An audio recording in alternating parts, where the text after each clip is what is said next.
So we have done, I don't know, 60 miles from Newcastle to where we are now. We're at Hartside Pass, which is on the top of the Pennines, and it kind of geographically splits the country in two.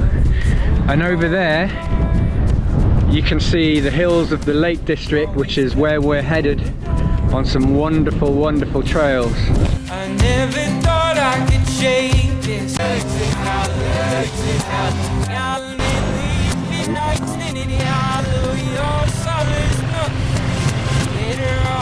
So we are about to head off on the ride and hike trip. I don't know if the film is still going to be called that, but we're going to be riding from Newcastle to the Lake District here in the UK, which is about 120 miles depending on how much we wiggle, and then we're going to be parking up at a campsite, and then tomorrow we're going to go and hike a mountain or hill to manage expectations.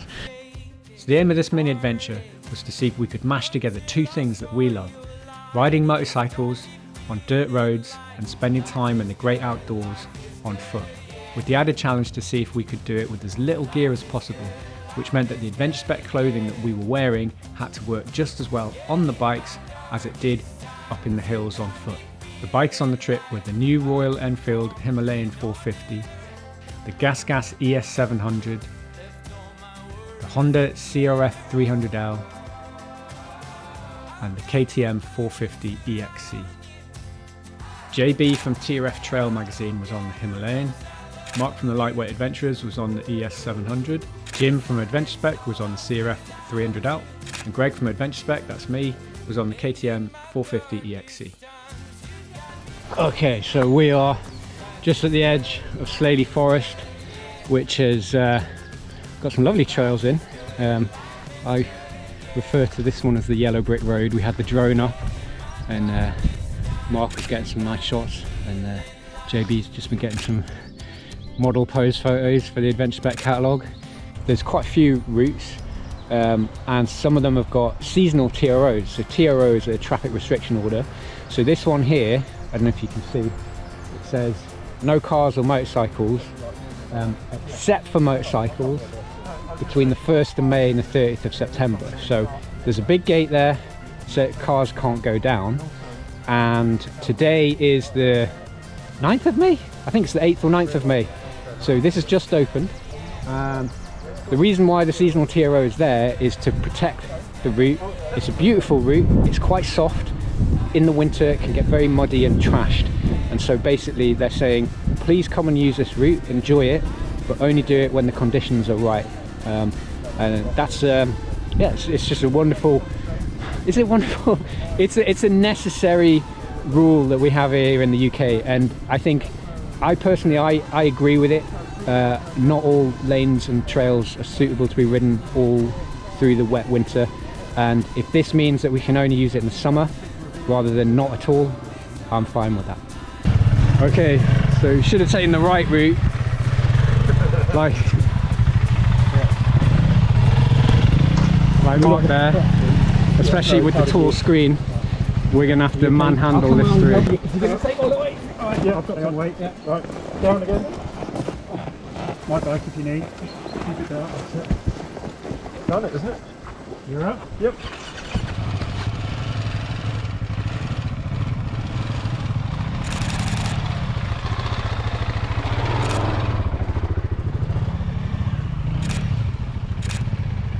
So, Mr. TRF Trail Mag, what's the protocol when horses are on the trail? Yeah, horses, essentially it's stop, engines off, actually lights off, and if they're at all nervous, helmets off as well.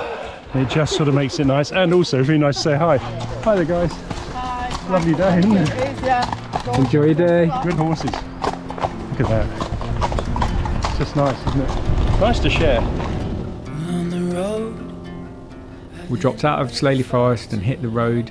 Any kind of trail riding here in the UK or on the Trans-Euro Trail involves a certain amount of road riding to link up the trails. We headed up over the tops, over the moorlands, up into Weardale, on some exposed remote roads that really made you feel that you were in the middle of nowhere. Down your road and past your gates.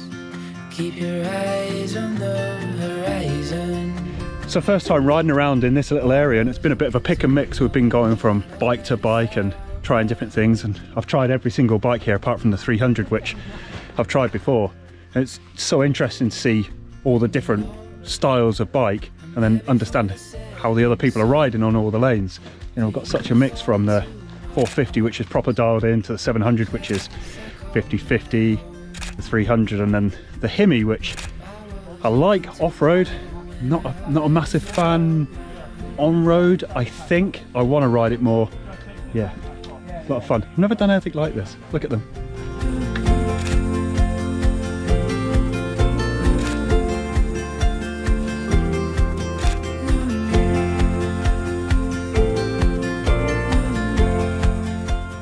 The route took us up Colbury End, which at about 700 metres is one of the highest green roads in England, and then down through the market town of Alston and onto the trails on the other side, which is where JB's Hemi 450, that had run flawlessly this far, encountered its first significant obstacle of the day.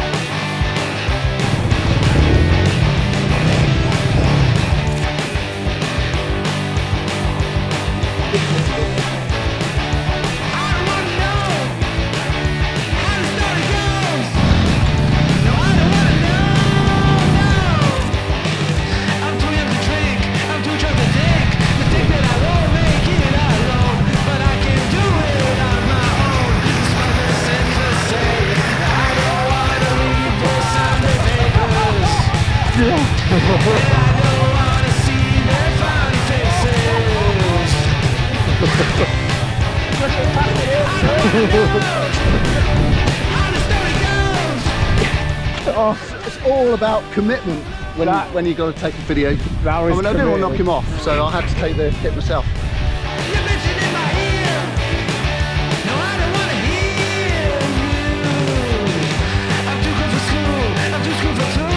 So we have done, I don't know, 60 miles from Newcastle to where we are now. We're at Hartside Pass, and over there you can see the hills of the Lake District, which is where we're headed.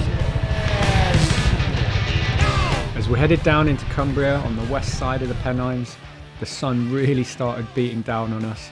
It started getting really hot, and it was time to take off a layer. Adventure Spec gear is built around this idea of ADV layering, which allows you to regulate your temperature by putting on or taking off layers. Mark was wearing the Linesman jacket and the super shirt, which meant he could take off the sleeves of the jacket to regulate his temperature and enable cooling, and the CE AA rated super shirt underneath kept him well protected. Nice one. Yeah, I was about to say, and the little cut on the bum, that's extra, that. Serious with a smile. That when they buy a linesman.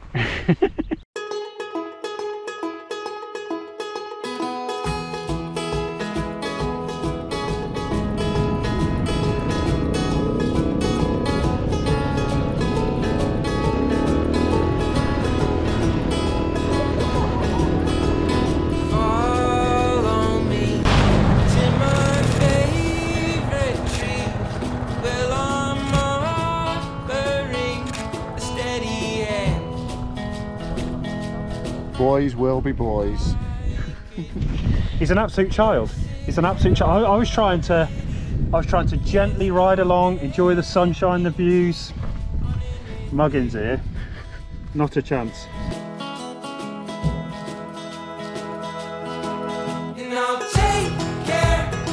You can ride on the road from Newcastle to Keswick in about 2 hours. It had taken us closer to 10 on the trails. What you lack in speed, you make up for in memories. Every single one of us felt richer for the experiences we'd had that day. And as we prepared camp, it was time to get our heads into what was to come tomorrow. The hiking chapter of the adventure. Oh, it's getting dark. Okay, so I have had the Krieger OS 12s on the side.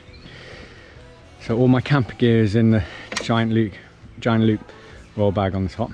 I've had OS 12s. Literally, I've bought very, very little. because I'm only away for one night, don't really need anything, and the majority of this bag is taken up by this cook gear. What a lot of cook gear to make a coffee in the morning. So literally the majority of that bag was one hiking boot, and it's the same on the other side. Unless you're Mark over there, what are you wearing on your feet? Sturdy ex-military walking boots. They've been awesome for riding in as well. More sturdy than I imagined for riding. I didn't imagine me feeling safe in them, but I have. And yeah, then they're going to go up a hill tomorrow. It's all about kind of measured risk, isn't it? You know, like, I think a bit soft on the ankles, but if you just make sure you don't fall off, it's fine, isn't it? And I didn't fall off because expert rider. Adventure Spec make outdoors gear and mash it together with the needs of adventure motorcyclists. The Linesman Pant that we'd all been wearing is styled on an outdoor hiking pant, but with the added abrasion and impact protection that you need to stay safe when you're riding a motorcycle. That night we simply removed the armour, put on our hiking boots, and turned our motorcycle pants into hiking pants, ready for the hike the next day.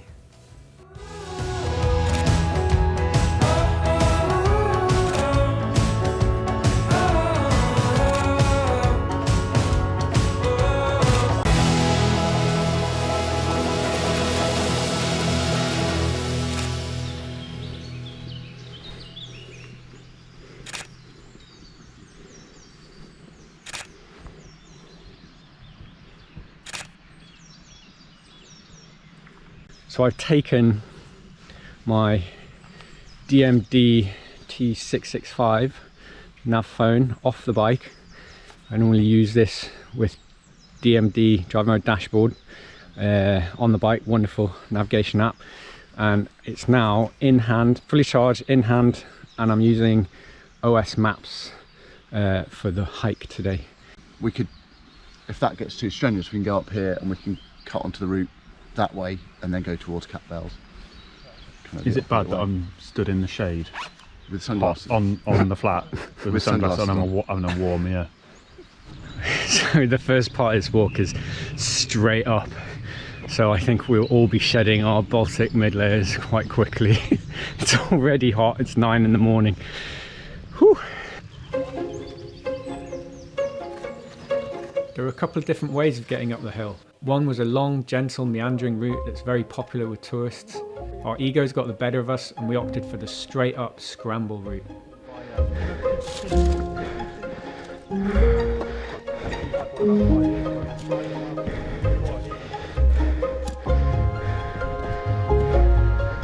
How you find it, Mark? Let's keep going. I'm a hot, sweaty mess. It's not that hard at going, though. Well, it's harder than I thought it was going to be. It's just constant walking upstairs, isn't it? There's plenty to hold on to, but it's not a gentle. I'd like to see.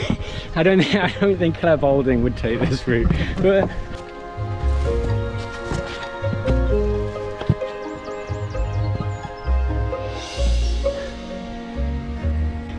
That was good. I really enjoyed it. Well we were done. just talking about technique coming up and the replication of what you learn on a motorbike and what you do in climbing, in the way you apply pressure. And obviously on a bike it's through the tires, here it's through these, and it's just sort of, it's that sort of like riding a camber. You have to lean out a bit, push the bike in. We're saying this man was saying, beginners will try and lean into the slope thinking it's safer, and the forces push the scree away. You've got to sort of lean out and force the terrain down. So it was really good, and just that sort of much better than walking because you're using your hands and you're thinking it's like a place here, place there, lift. And if I wasn't scared of heights, I'm sure I'd love the rock climbing too, but that's plenty for me. That's excellent. And just the height gain, very quick, isn't it? I was just saying to Mark, it's like, what, an hour and a half ago we were in England, and now we're just like, you could be anywhere. Like, it feels so I know it sounds cheesy, but you just feel like you're on a proper adventure. Yeah. Oh, that last bit was pure joy, wasn't it? I don't know why we're all filming you, JB. Maybe we're suspecting something. We're all just after the money shot of whoever falls down first. It'll be Jim, but there's no puddles left, so.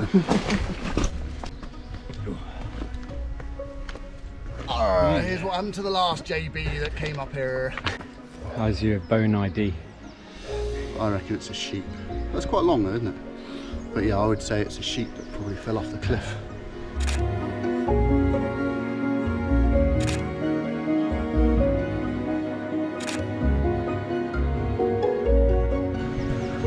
Oh, we made it past the scree.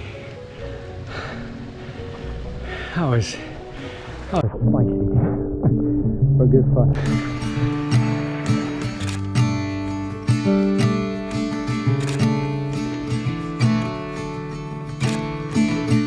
Stepping out.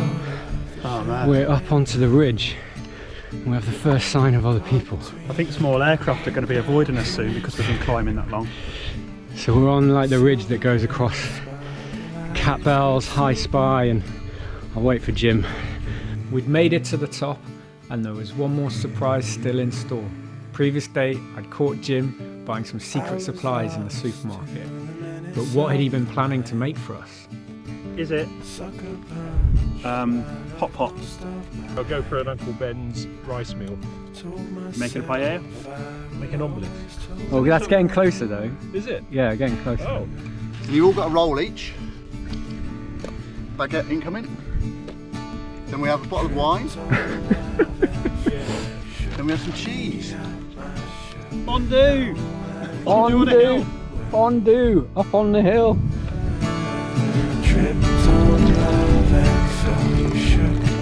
Bit of Emmental.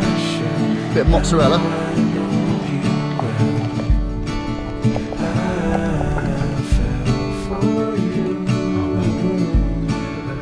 Bell fondue. Oh, that's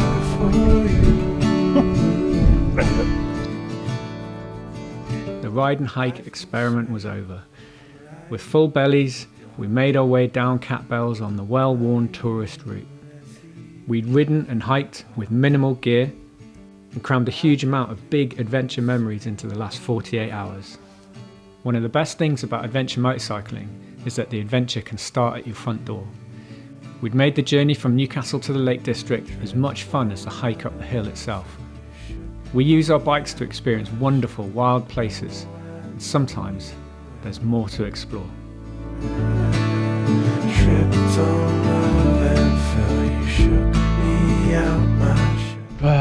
We made it off the hill. Now the question is, the tents are there, but are the bikes still there?